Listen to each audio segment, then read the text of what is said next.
good afternoon, good evening, good morning, depends on where you actually are in the world watching this. Looking forward to showing you all of this today. I'm going to take you through the actual modifiers today. The first day we looked at the cameras and the lenses that I use. Yesterday in part 2 we looked at all of the flash systems that I use, the strobe lights and also the big mono lights. And today we're going to actually go through modifiers, so it's another thing that we can sort of look at as well, all of you together. And I can sort of take you through what I'm using. Now, a lot of the stuff that I'm going to be showing you is going to be the Profoto gear, but it doesn't matter what system you have or what flash system you have, they have modifiers that are very similar. It's just that I've bought into the Profoto system, so I'll be showing you that.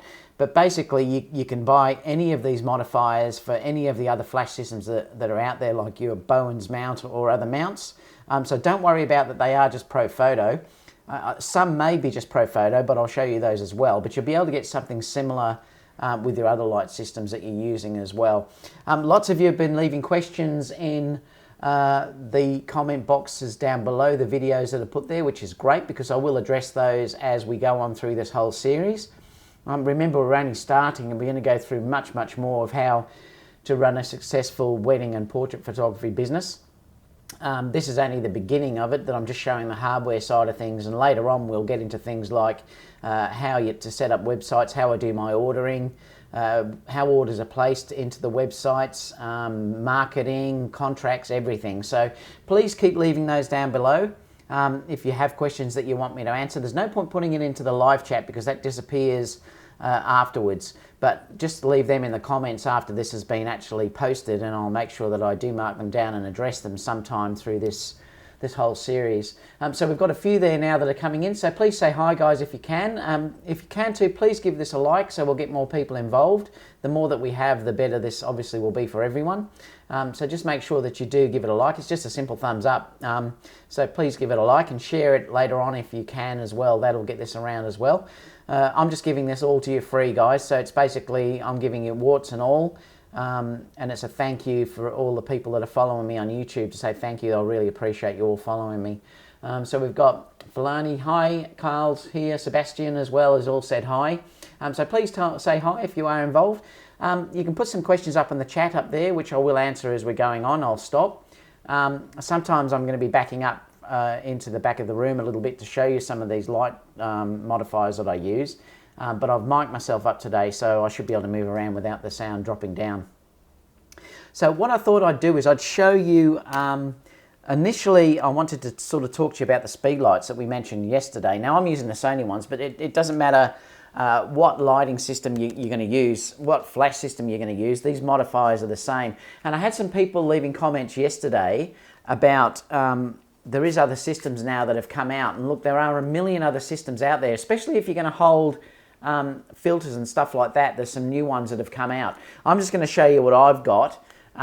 There's others obviously that are listed as well if you want to look through that as well, but I'll basically just show you, and it'll give you an idea about what I use in a shoot, and then you can look out for a system that's similar that can relate to what you actually want to use. So I thought we'd start there again.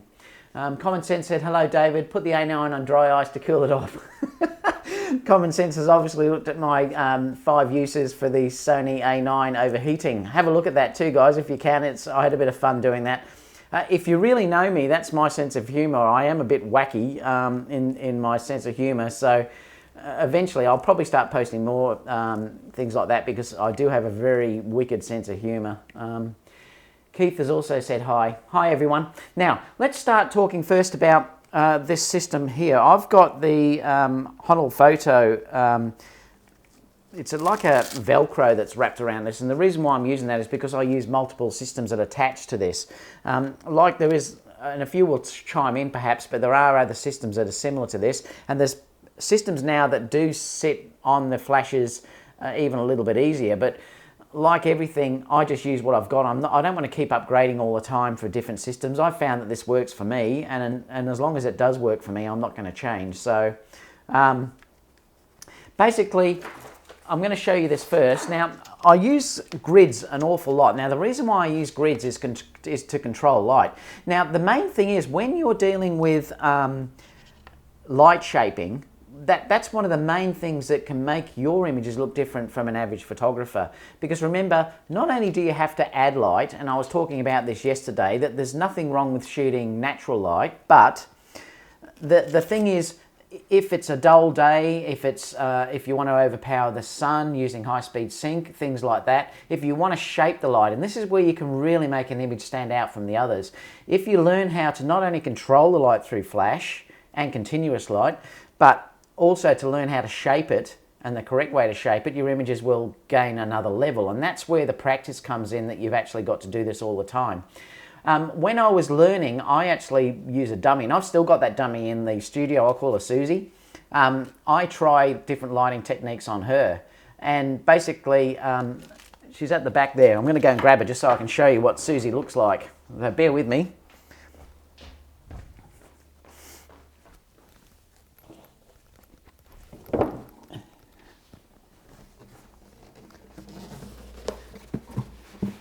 I've got to be careful where I hold Susie. So this is Susie. I just purchased Susie because there's no better thing than to use a person for all of your tutorials for when you're learning light shaping. Well, what better than to use a dummy, because I don't have to worry about trying to hire a model. I don't have to do anything else. So Susie is a great model. She never whinges. I can do anything I like with her, and basically she can sit there all day, and I can use her for light shaping. I'm going to be doing a workshop here in a couple of weeks' time, and I'll be using Susie extensively in that to show people how light forms. It's great with continuous light as well, you know. I mean, you can just move your lights around and you can see it sort of on Susie. The interesting thing is as well that the eyes actually work with face eye detect with the Sony cameras. So it's interesting how good the eyes work. But yeah, so say hi to Susie, everyone.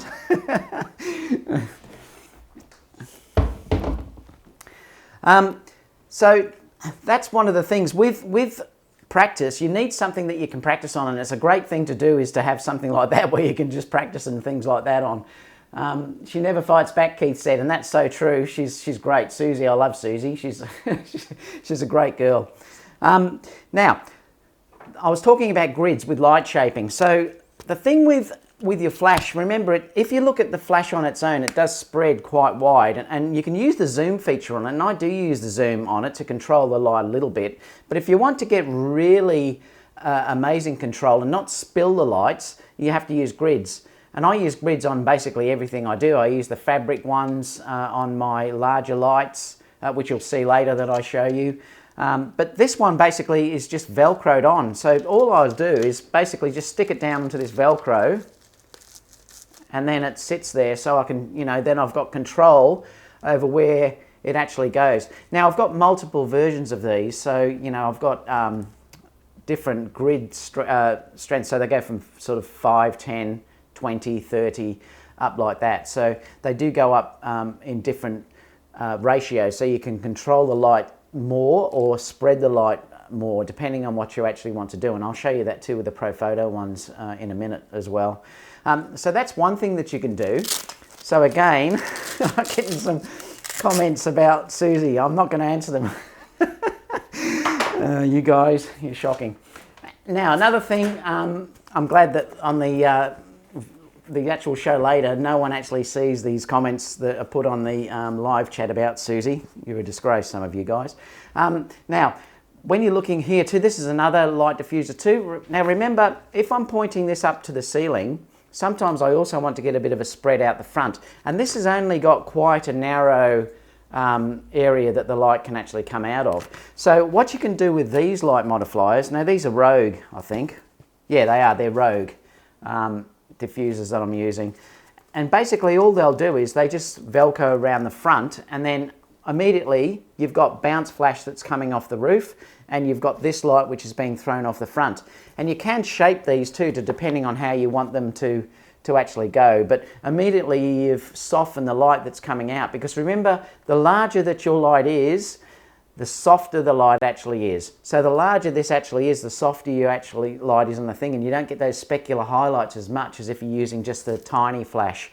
So that's one type that I've got. I've got a lot of these. I'm not going to show all of them, but another thing you can do too with this one, this is a larger unit again, but this time the unit actually sits inside this device, and then comes around the back. And that way you're throwing more light out the front as well. So it's using the flash bouncing off the top, filling in this whole area, and throwing that out to the front. So, you know, these are a great system too, and I do use them sometimes. To be honest, I don't use them much in things like churches and things like that, because we shoot so much with other shooters in other sections of the church, or if I'm doing fusion, this ends up being massive on top of a camera. You know, if I'm starting to look like this and I'm around shooting, it's hard not to get this in the shot from another angle. So I'm tending not to use these as much, or I'm very careful where I use them. But it does give a lovely soft light if you're not worried about other shooters. So, it's great in that situation. And it is, like I said, a much softer area. So the top opens, yes it does. Yeah, the top will open on this as well. You can sort of see on the back that it's silver. That's because normally you'll throw this down and it bounces the light off the top back into here and fills this almost up like a reflecting umbrella. But you can take that off if you wanted to and work it that way as well. So they're the main things. I'm just worried about that peaking because it looks like it's pretty hot, that microphone. I'm just going to see if I can touch it down a fraction. Just got to be careful because... Can you still hear me now, guys?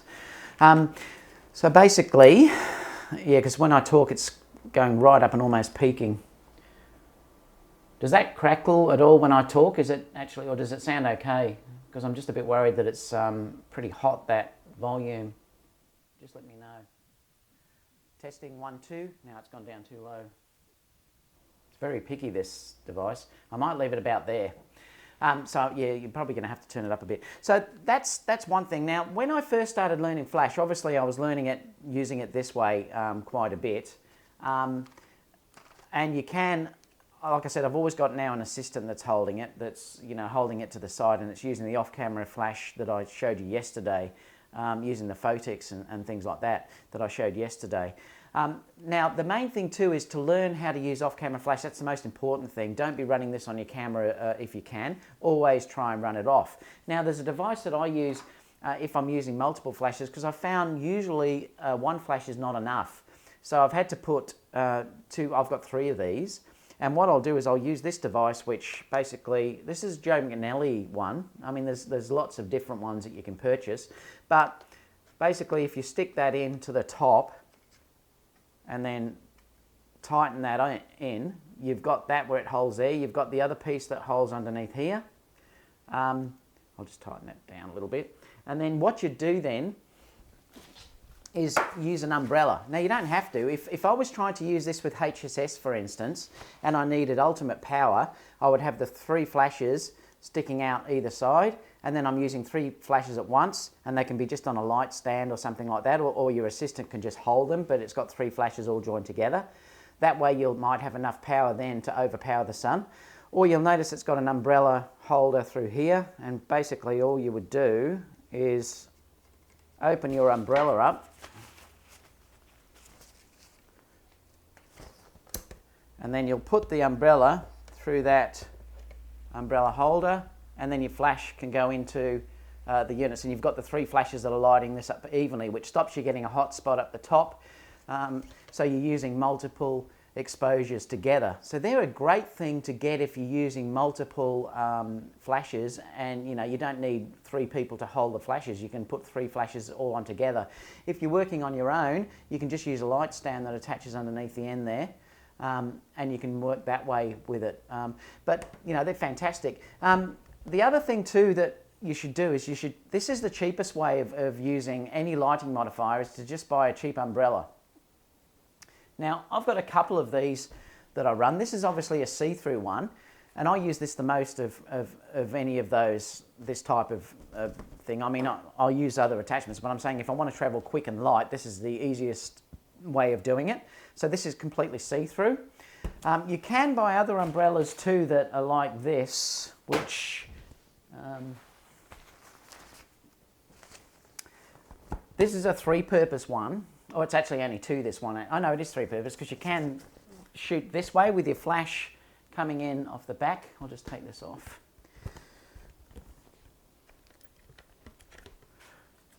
With this though, you'll get that same attachment and you'd run the flash with it heading into the back this way, so that then you're bouncing the light off. So it depends which way you want to go. You can take this off and it becomes just your see-through umbrella, or you can have it so it's just the silver reflector, depending on what you want to do as well. So, you know, this is another way that you can go. So there is two different ways you can run the umbrellas. You can have it as a backlit one where you're lighting the light into it and coming back, or you can just use it as a see-through umbrella. They're the main things that I would suggest to use when you're trying to learn and you're using someone like Susie. There's no better way of doing it than to use an umbrella, because it's cheap. So if you buy a cheap umbrella, you know, you can get them for $10. Get a cheap umbrella and then start practicing using that first with off-camera flash before you start to buy these more expensive modifiers that I'll show you later on. But it's a great way to start off. So that's two different type of umbrellas. Just let me check what people are saying, as long as they're not criticising Susie too much. Yeah, someone's saying they've got another one. It's called a three-way deathlock. Since there's not a huge amount of people watching, would you be willing to rate, comment some of our pictures, maybe one per person? There is a few now watching Sebastian now, but if you want to do things like that, it might be better to see me in the live show tomorrow, because I'm going to do a live show tomorrow and we may have time. Or just email me one and I can have a look at them if I get time. It just depends on whether I have time, Sebastian. Now that's two different umbrellas that you're talking about. Now there's another type that I'll show you as well that I use. This is a Westcott one. This Westcott one actually is completely internal, and basically if I put it up, you'll see what happens. This becomes a portable softbox. So this one here, you attach your camera, your flash again on the inside here, pointing back up that way, and then you stick it on your light stand, and then you've got a portable softbox. So this is a Westcott one. It's called the Westcott Medium Apollo. So these are a great little light box as well. Hi Ben, how are you? Common Sense said, David, did you said the black part comes off the reflector on the black? Yes, it does. Yeah, so then it becomes a see-through one. Common Sense, yep, it does. And then obviously you can close that up and that becomes a very portable softbox if you're worrying about dealing with travelling or things like that. You know, if I'm going interstate and I want to keep things down low and I'm travelling on the plane, this is a great way to go, because I can just take this and it's just folding up, which is amazing. So that's another one that you can use. Now I've got this one I'll show you here. I don't know if I can open this in here actually. This is my Profoto umbrella. This is a massive one. I use this all the time for fashion. This is the best umbrella I've got for the high key fashion type look. It's silver. You can get these in white too, but I love that silver because I love that crispy look that it gives. And I use this all the time on location. Let's have a look. I'll see if I can open it or partly open it for you. I'll have to go right back. So this one is it's massive. Yeah, I mean this is a really big one. Again, I usually use this with the Profoto, and the Profoto has an umbrella attachment which I'll show you a little bit later, and I'll point this again back into the light, and the light then reflects out towards the model. But this gives such a beautiful, crisp, high fashion look, which is what I adore. And again, it does fold down to a reasonable small amount. But this is the Profoto Silver, and they're called the XL. You can get Apollo ones. There's all different ones that you can buy. I've just bought the Profoto one because I love the Profoto gear. But you can buy this and use it with any of your flashes though. So you can use it with these flashes if you want to. You could put those on if you wanted to use it. You probably need more than one though to fill that area, but you could use it as well with those. You don't have to have Profoto lights to use this. So we'll go through, that's basically the normal soft boxes that I use. So now we'll go through some of the more modifiers for your larger strobes, the actual speedlights, these type, your big strobes.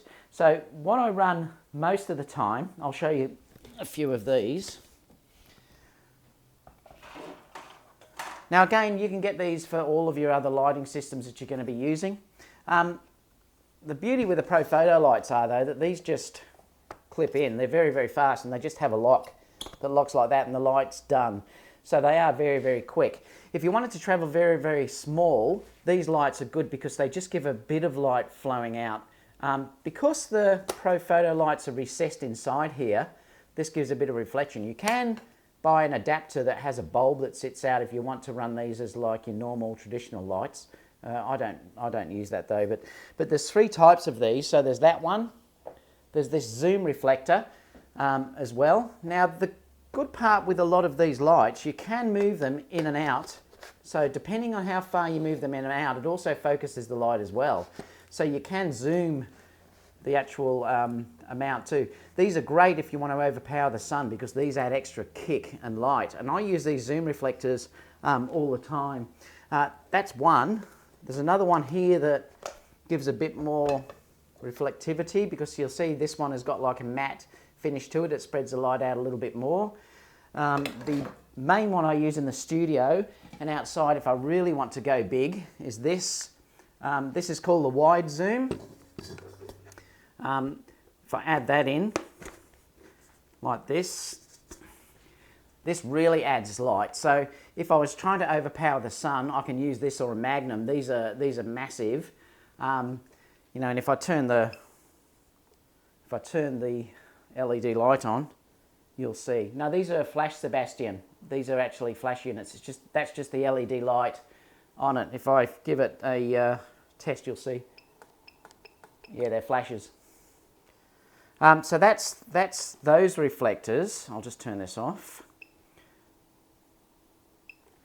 And again, they're very easy to take on and off because you've got that system, but that's called a zoom reflector. And like I said, you don't have to buy Profoto to use these because you can use these with anything. You just have to buy one that's suitable for your flashes that you're actually using. So I'll just get rid of these. Now another thing I use all the time, and to be honest, most of the shoots that you'll see that I post on Facebook, that you're seeing on YouTube, things like that, is I'm using this one. You can see that it's the 2-foot Octa. And again, this can be pulled off if you want to take this off. So, you know, like you want to use it as a normal one. I like keeping that on because I like to control the light. Sometimes I'll take that off, but this grid is like that small grid I showed you with flashes early on. So this will control the spill of light coming off, and it's nice and small, very, very light. I mean, it's incredibly light. So I'm using this all the time on location.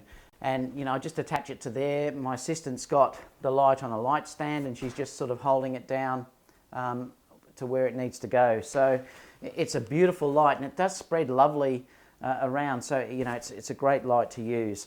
So that's one of the main lights that I use. To be honest, that's probably the one that I use 80% of the time because it's nice and quick. I use this on weddings all the time because it's very, very quick, very light, and it gives a lovely soft light. I can control it with this grid that's on here or take it off if I want to spread the light for larger groups. So that's that one. Now the other thing that I use an awful lot is a beauty dish. So this one is a beauty dish. Again, I've bought the grid for this. I can take the grid off. This is a 25 grid on there. You can buy different ones. Again, you can use this with here if you want to make it soft and put that on as well. Now, the thing with the beauty dish, the way that they work is that, I'll put the light in so you can see how they function. So what you do is it'll sit like that inside. The light basically, the light will bounce off this at the front, so it bounces off the back and then it fills this whole area that's coming around like this. This is the 20, I think this is the 20-inch one. But it gives a gorgeous light. You can also buy silver ones or you can buy the white. I've just bought the white for this one. But this is amazing for high-end fashion. If you're dealing with most high-end fashion, most of the photographers will be using these beauty dishes. And like combining this with that other umbrella I showed you before, you know, is gorgeous. In the studio, you can't see it, but at the back there, I've also got a 5-foot Octa, a big Profoto light as well, which is connected to the D1s that I've got. that's a massive Octa light that's 5 foot in there. That's really beautiful. Remember, the larger your light source, the more softer and sort of it fills shapes around the whole face and body. So, and if you bring that close, you get a gorgeous soft light. So that's the beauty dish. I've got 2 of these different size ones. That's the 20-inch, and then if you wanted to travel small, there's a smaller one as well. I think that's a 15 or 16 as well. Again, I always get the honeycomb in there. Now, the thing with these is too, if you were shooting a male, I like to keep that on because it gives a hard light. So if you're after a real hard sort of light, you'll keep that on.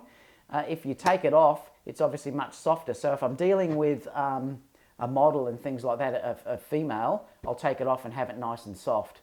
Yeah, so they're the beauty dishes. This is another portable one that you can buy that, you know, basically if you push this up like this, and then you can, this will fold up. So again, this is pretty good for travel. It'll go down to basically nothing. You can stick that in a bag. So that's another beauty dish that you can use as well for travel. This is a Bowen's mount, so I use this on the other light that I used the other day. So that's another type that you can use as well. Now the beauty with the Profoto ones, and you'll have something, like I said, that's very similar if you buy any other different flashes, but some of these attachments, these are the different size grids that you can attach as well. This one here is a 10, and then there's a, what's this one? That's a 20, and then that one's a 10, I think, 5. If I bring them up close, you should be able to see the difference. I'll show you the difference in between these two. So one's a lot finer, so this one will give a lot more concentration than what this one would. And they simply just attach to the light like that. So they'll just sit on the front, and I'll turn it on so you can sort of see the effect that you get. And then it'll be, what it does, you notice on the back of the wall, see how, if I add that on, the beam of light, see how I can control how much is there. If I take that off, the light immediately is really huge. So it's one way that I can control the spill of light coming off. And that's a very important thing to be able to do, is to control the light that actually comes off these lights. Because remember, you want to shape that light. You want to give some light on one side and have the other part in shadow to give you that beautiful fall off. You also may want to just light, say, a model up and not light the surroundings around her, and again, you'll need grids to do that. The other thing was, I showed you yesterday the grids, or the colours that you use to match the environment. So I was going to show you how you can do that, because if you're doing a reception with beautiful incandescent lighting and then you're firing off a white flash, these are balanced for daylight. If you have a beautiful yellow in the background with your ambient light, and then you fire off the white on your subject, it looks terrible. So you have to match the environment on the flash. So that's where you'll use these filters. If you're using fluorescent lights, you'd use the greens. Now there's all different strengths depending on the strength of the light that you're dealing with here as well. You can see that they go quite strong. Now again, all they do is they just attach onto the front of the light. And then if I turn that on, you'll see that it's got the light there as well. So then it's color balanced to your background. I've also got on there as well, if I wanted to control it, there's barn doors. Now barn doors again let you control the amount of light that come out. I can stick that on to the top of this unit, and again I can control the light by moving here. Now these are great because sometimes if you're dealing with your camera, and say for instance I'm in a position where I can see the front of this and you'll get flare coming out of here, I can close this off and then it stops the flare from coming into the camera. So I can control that amount of light that's coming into your camera as well. So these are amazing to be able to control that amount that comes off your light. Just let me check some of these comments. Let's see what people are saying. I'm going to just scroll back so we can answer some of these questions, guys. Just let me have a look. Bailey said you could use them in stadiums. He's talking about the wide zoom. Yeah, you could. You could fill everything up with those. They're massive. The amount of spread that you get using those. I use those big wide zooms when I'm doing the white key, high key backgrounds, and I'll show you that when I show you the studio in another episode. But they light up the white background, so I get that really high key fill look. They're really, really good. People are saying honeycomb grid. Yeah, they are. They're like a honeycomb grid, those. They're just called grids, and there's different intensities. Like I said, this is another one that fits inside there, but I think these that's a 20. This one here is that one there is a 10. So you can see the difference in how they are. This one will give a much spread of light, a much wider spread of light. This one.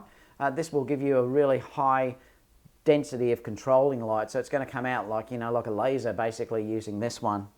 I'll still scroll down and we'll have a look at what some other people are saying.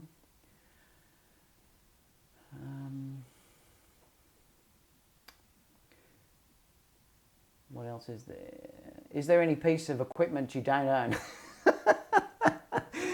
You guys. It is like a shop, isn't it? I know. But you know what? Like I said, I've built up over a long time. I mean, I run this as a business, so I have to have all this gear. I'm not saying you have to have all these. I'm just giving you suggestions about what you can use. Now, clearly, if you're starting out, you will just build up slowly, and that's why I mentioned the strobe light at the beginning. Start off with that, and then just build up. Just be aware that these things are available, and I'm just sort of showing you what's available, and then you can decide yourself which way you'd like to go. Clearly, you're not going to go out and use all this gear or buy all this gear from the beginning. You'd have to be nuts. I mean, don't go into debt, whatever you do. That's what I'm trying to... I will talk about this when I talk about finances and things like that.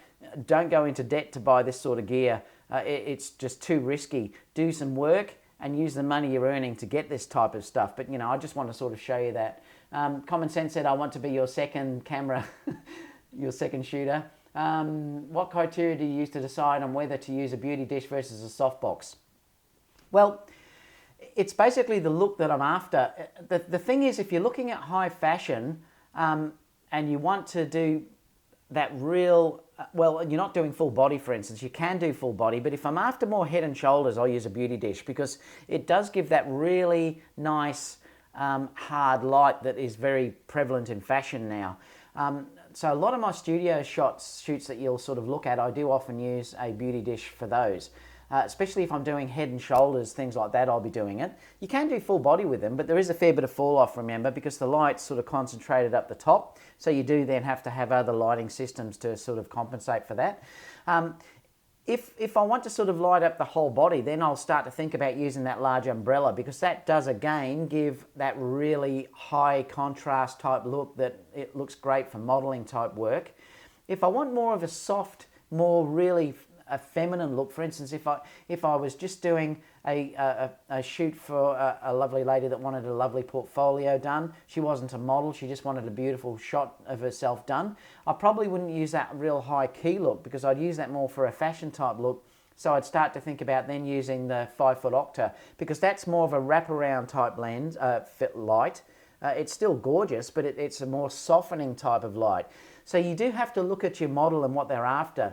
You've got to be careful with things like the beauty dish and that really high contrast umbrella because if you have got flaws in the skin and things like that, it will show them up because it is very contrasty, very punchy. I mean, even to use these in high fashion is gorgeous as well because you can get a real high fashion punch look about them.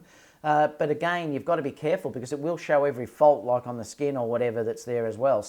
So you have to be very careful on which light you use. And to be honest, it just takes experience. You've just got to practice, use Susie, and see how the light falls off and reacts to them. And the only way to do this is to learn from experience. The thing that I'm trying to show you here is to see what's available. And then with practice, you could probably hire one if you wanted to and try it that way and see the results it gives you and then work out whether you'd like to sort of shoot with that. I just have everything in case of the shoot that I want. I don't know what shoot's going to come in tomorrow. It could be a high fashion shoot. It could be anything. So I just have to be prepared to be able to do it and immediately go out and shoot it. And to be honest, my wedding work, everyone that hires me says that my wedding work, the images look like high fashion magazine work. And that's because I came from that background. So for me, that's the type of look, that I want to actually give. It's that, I'm just going to click over here, and this is wedding one. It's just a thing that's on the background, but again, it's just that look that I love to give, which is, again, this was using a big reflector like this, and it's lit her up. And I had to overpower the sun for this because it was shot at midday, and I've overpowered the sun and lit her up that way. So it gives that real high contrast look. So with experience, I basically have learned what to do. Now, it just takes time, but at least you see what's available, and you can then decide which sort of way that you'd like to go. The other thing too is snoots as well can be a real advantage as well. Again, these just sit on, I'll just take these off for a second. These just sit on the top like that. And these give a really high concentration of light that really gives a beam. I'll fire this onto the back and you'll sort of see. So if you want to sort of, if you wanted to just do a really high key type shot that's in black and white with just the face sort of lit up across the side here, you could do that with a snoot as well. Now don't forget, you can also do that if you want to do that cheaply. You can just do that with things like this, or even I brought in some paper here. This is just foil. I think it's movie cinefoil or something, but you can buy this online as well. And basically all I would do is I'd wind this up into, and I used to do this, guys, I didn't always have this gear I've got now. I'd put this into a circle, and then basically I would stick the flash into the side here, and then you've got a snoot that will come out as well. Now it doesn't have to look amazing to get the job done. You can do light modifier kits, that let you do things like that. I've also got a cheap thing over here, which I'm not sure if these are even available anymore. They might have something similar, but all you do with this is you attach, this is a ring light, you attach your flash up to the top. Your lens goes through here. I don't know if there's, there is power in here. It will go through there, and if I flash this light, it will flash through the actual ring light. So the power goes down through here and out there, and you put your lens through here. So your camera lens actually is sitting like that, with the flash up to the top up there. And I'll put it on so you can see how it works. Now there would be something similar to this out there still available. I've just had this for a long, long time. It will sort of work like that.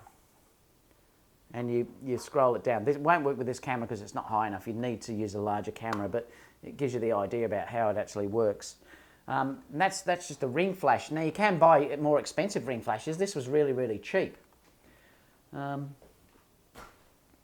main thing to do too, I suppose, if you want to see the type of work that I'm dealing with, just look at Instagram. I'm just going to bring that up. See, I wonder if I can get it through here. Let me have a look. I'll just go to my Facebook page and you can sort of see it there.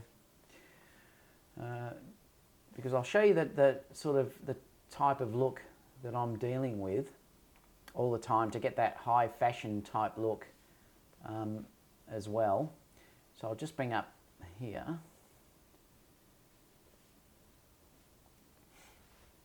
And you'll sort of see that when you're looking at these, these two that you're looking at over the side over here with the glitter were done with continuous light. So they were shot actually with the lights that I discussed yesterday, which was ice lights at the front.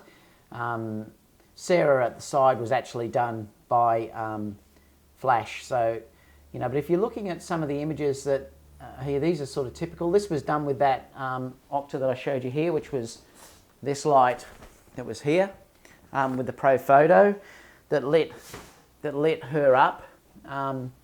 So that's how that sort of worked.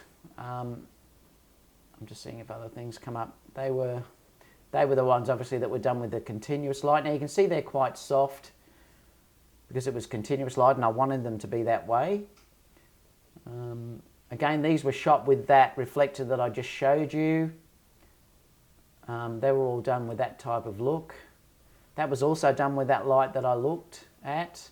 So I'm always after it does usually have a real high fashion look, but to be honest, you're better off often to have a look on, add me on Instagram, and then you'll see all the work that I post anyway, and that's the main place I post all the time too, is on Instagram. So add me on Instagram and I'll add you back, so you can add me through there, and that way you'll be able to see the type of work that I'm mostly producing all the time. And it often does have that sort of high-end fashion-y type look as well, and like I said, brides that hire me always say that it has that high-end sort of fashion look, and that's the look that they hire me for. It often is quite a dark look, but you can only get that real look if you want to using flash and off-camera flash to get that type of look that I'm producing. I do use obviously natural light, but you know, I'm more than often using flash. I mean, I also do have reflectors as well. I've got two in here that I use. There's the Jerry Gionis one. This one's really good, and I'll show you this one because this is an amazing one. This one's called, I'm just going to pull back to me for a second. This one's called the Amiga Reflector. Why I love this is because it's a bit different than anything else I've used. In the fact that it's multiple, so you also have, there's gold and there's a silver part to this as well, so it depends on which way you want to put it. But where this is unique is it has a hole that you can stick your camera lens through. And why that's important, because if you want to get up close to your subject, you can't do it with a reflector, because normally with a reflector you have to sort of come from the side or whatever. With this reflector you can actually stick the camera through, and if you're using the high key ones, like you're using say the silver or something like that, or the gold, and you stick your lens just through the point there, you get a really beautiful look, and I think that's one of the best reflectors there is that's out there. I mean, I've also got this Profoto one, which if I want to just use as a normal reflector I can. Let me just undo it. This is also good because it has handles that you can use, bounce light back, and you know it has a white side and also a silver side that I can bring back. But the beauty of the Jerry Gionis one is that it has that hole that you can shoot through, and that's amazing because it's like using a full ring light, and you get that glow that's right around the model. And like I said, that one is called that, so if you did want to purchase that, it's the Amiga Reflector. I don't think I've even listed that in my kit, but that's a great reflector as well, so if you're dealing with that, you know, they're good too. So basically that's about it for light modifiers that I've got. I mean, I have more, but they're really the only ones I wanted to show you. So let's throw up some questions and see if you guys have any questions that you'd like me to answer before we finish. What's the time? Yeah, I've been going nearly 50 minutes. You know, the funny thing was I was originally going to only do this for 15 minutes each episode. I can't do it. So have you got any questions? People are saying great location, gorgeous works. Thanks, guys. When you use a 6 or 7 foot umbrella, do you stand in front of it? Yes, you can. If you use the really large umbrellas and the 5 foot Octa, I can stand right in front of it because the light wraps around me. It doesn't make any difference because it's that large. That's one really good thing about using those really big umbrellas. I don't have to worry so much about standing in front of them. Any other questions there? The beauty dish, that is... what's it saying there? Someone said your wife would have your head in if you bought it all at once. She just frowns every time I... she just frowns every time I buy something. I'm just checking some others. I've answered when you use the beauty dish over the other lights. Like I said, add me on Instagram and you'll see most of my work there. You just mentioned the Amiga reflector because it's Guionis is a fellow Australian. I know he is an Australian. I think he lives in LA now though. So although he also owns an apartment here in Melbourne, in the Docklands. So yeah, he lives in both countries, I think. And also the ice light's owned by him as well. So I've got a bit of gear that's owned by him. I've got the 3 ice lights as well as that reflector. Yeah, so you're right, Ben. Have you used any of the, Ben's asked, have you used any of the California sun bounce reflectors? No, I haven't, but I would like to one day because they are massive and they'd be good. The issue for me sometimes is I do like to move reasonably quick, and if I'm setting up things that are really big and it's going to take me a while to put them together, I often can't be bothered doing it, to be honest. I like to move fairly fast, but they do give a great result. You know, I agree, they are something really, really good, those California reflectors. Oh, thank you so much. I am DeBrown, just donated $10. Thank you so much, mate. Yes, the Westcott Amiga reflector kit. Yeah, that's the one. So if you do buy that, that's the one to get if you're looking at that. I think that's the best reflector that's out there, to be honest. It hasn't got handles, though. That's the only downside of that one, whereas the Profoto one has handles. So the Profoto one or any other that's got those handles can be easy if you're trying to hold them up. Because remember, most of the time, when you're dealing with these reflectors, you want to be holding them up pretty high. You know, you want to sort of mimic the sun. So the thing with these is that you want to sort of come down and mimic the sun this way. Well, it's pretty hard to hold them if you're dealing with this. But I mean, you can, I suppose, if it's pretty similar, but they haven't got that steady grip. But to have this window in the reflector is just such an amazing thing. You can take that right out and just shoot through it, and you're still getting that light that's moving through forward to the model. And there's a gold attachment to it. There's black if you wanted to use it as a knockout. There's silver if you wanted to use the silver side, and there's also gold as well, because remember, sometimes you want to use gold rather than silver because you want it to be warm, and that's when you'd use the gold side to the reflector. Silver if you wanted it to look sort of really contrasty and bright and hot. Silver if you want it to look warm, or then you could use the black if you want to eliminate it, or there's also your white as well. So it's got everything that you could ever want to use. So you know, it's a really good reflector. I'm not sure how much they are, but you'd be able to get them on Amazon or wherever you want it to go. They're just the Amiga reflector, so you can get them from anywhere. I think there might be Apollo. I'm not sure. But you could Google that and it'll come up. Let me just check if there's any other questions. Yeah, they probably do have small ones. I've only got that large ones. Common Sense said wing and kangaroos can ruin your setup. How do you carry all that to a wedding? I don't take it all. Depends on what I'm shooting. If I'm shooting fusion, which obviously requires more, I'll often ask for a volunteer to come with me for the day. And they'll watch me and learn doing it. I always have 1 or 2 assistants working with me though, all the time. But I do always carry a fair bit of gear, yeah. And that's, again, the thing with it is that it's my look. So I'm reluctant to take less sometimes because I know that I'm not going to get that look that the brides love. So I just have to lug it around. I'll show you my bags and stuff. There's 2 more sort of hardware things. I want to show you a little bit about extra sort of stuff that I use, and then I'm also going to show you bags and stuff as well that I carry everything around in, and I'll also show you then how everything's stored in the studio when we go through the studio tour part. We'll do that as well. Carl said they're $99 US. Oh, there you go. Yeah, I thought it was about 120 Australian. Yeah, so that's probably about right.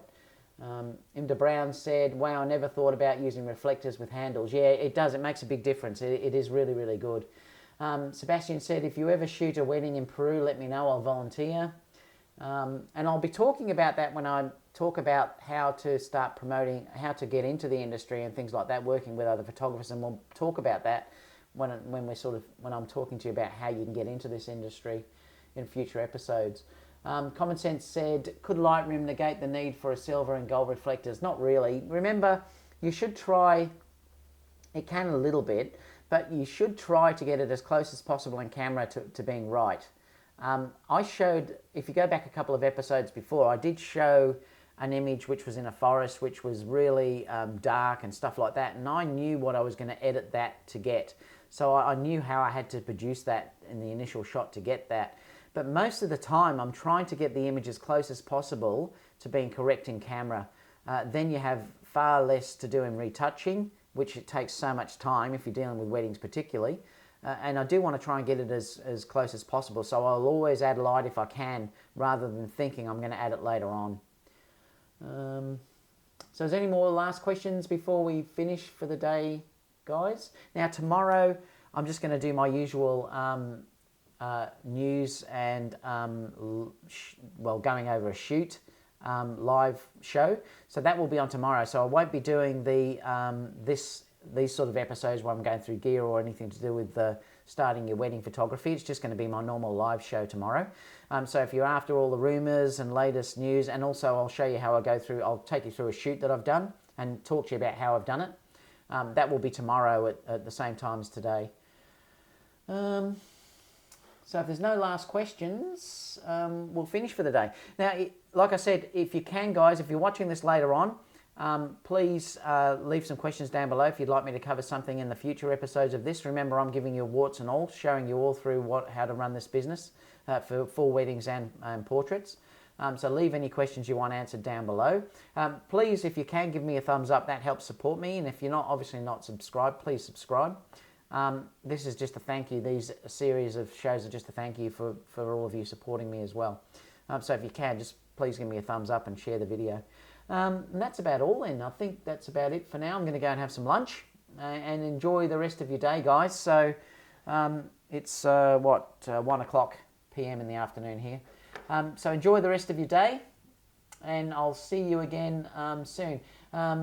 Sebastian said, thanks again. This has been a great episode. What's the next episode? Next episode will be, I'm going to take you through some other small bits of hardware that I use, and it depends how long that goes, but it might also go into bags and stuff that I use as well. So I'll be talking about how I carry this gear around, which bags I use and stuff like that. That'll be the next one. And next week we'll start going more about, well, I might take you on the studio tour, and then I'll show how that's run. And then we'll start to get into more of the nitty-gritty stuff, which is more about how you set up your websites and stuff like that, and start to try and get work and do the business side of it. So we'll look at that. Like I said, we'll cover it all over the coming weeks. That's about it. All right, guys. Well, that's it for now, and I'll see you all again perhaps tomorrow for the live episode, and that's more like a frequently asked questions and things like that. So tune in if you'd like to sort of come into that. Like I said, if you did have an image that you'd like me to look at, you can always send me an email through the thing, and I'll have a look at that if I have time as well. It's very hard for me at this stage, though, to really critique stuff because I just don't have time, to be honest. But I can have a quick look at it and sort of see what I think. All right, guys, that's all for now. Have a great day.